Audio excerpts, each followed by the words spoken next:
I'm curious if throughout your career you can identify any pattern that most companies were doing when they were approaching open source, either business strategy or workflow, that that made them successful in what they were doing.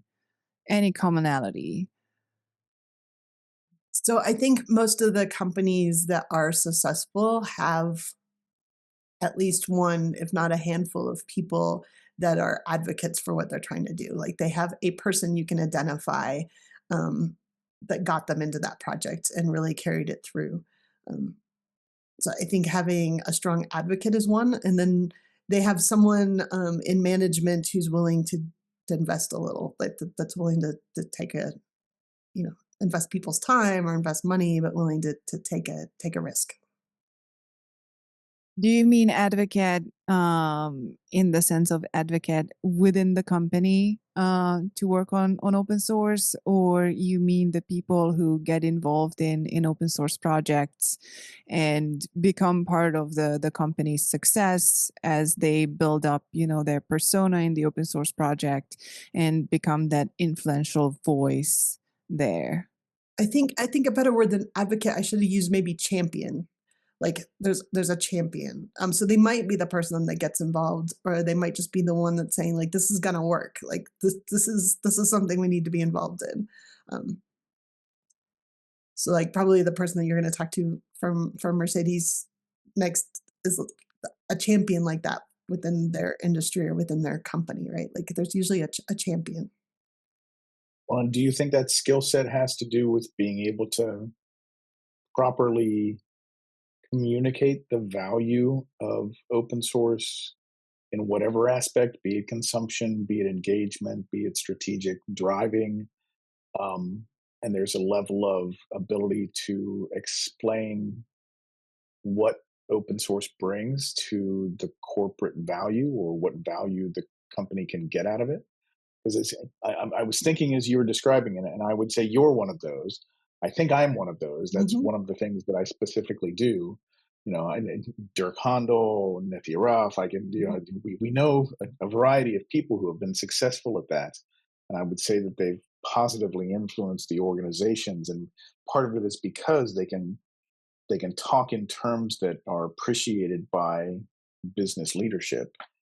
Is that a key aspect of that champion as well, or can they just be technical and passionate about open source? I think if they're just technical and passionate, they're gonna have to find a partner like you. Like, they're gonna have to find someone who can also explain it. Um, I'm curious, and probably we don't have time to explore it in depth, but I was sitting at a dinner in San Francisco once at a table with a bunch of advocates, like, all of us gave talks on topics, and we realized that all of us growing up at some point had been, like, the only person of some sort, like, the only woman in the room or the only white person in the room or the only black person in the room. We'd always all of us have had the experience of being different than everybody else and having to like bridge that gap. Um, it was a really interesting conversation. Wow, wow, that's cool.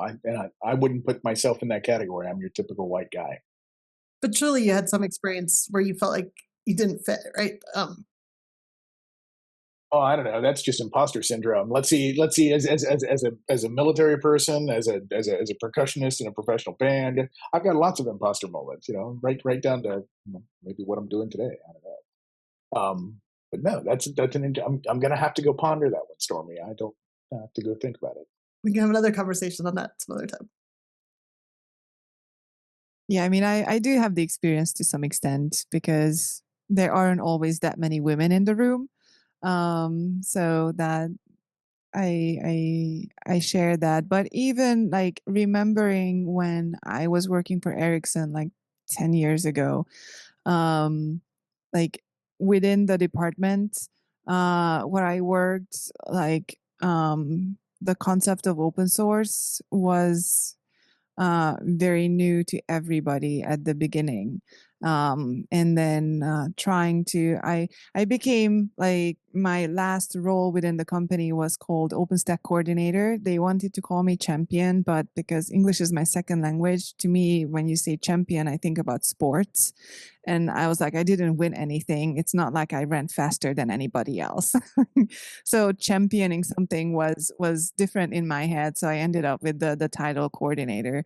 It just resonated better with to me with what I was what actually doing. But it felt a little bit like what you were describing, Stormy, in the sense that I went to talk to the leadership team for that engineering organization, and I felt like I was an alien in the room who talks about something that no one else ever heard about, even though the decision was made that the engineers will work with OpenStack and it's an open source cloud platform. But other than that, they knew that the term existed, but what it really meant in the background and why we have to actually do anything with it and work upstream and all those concepts, those were new. So whether or not I was the only woman in the room, the concept that I was talking about felt so new in that environment that it felt like I was an outlier in the room trying to help everyone else understand what I'm talking about.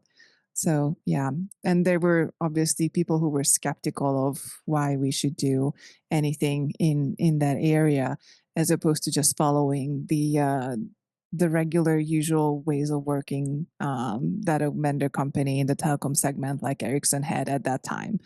So it was a very interesting experience.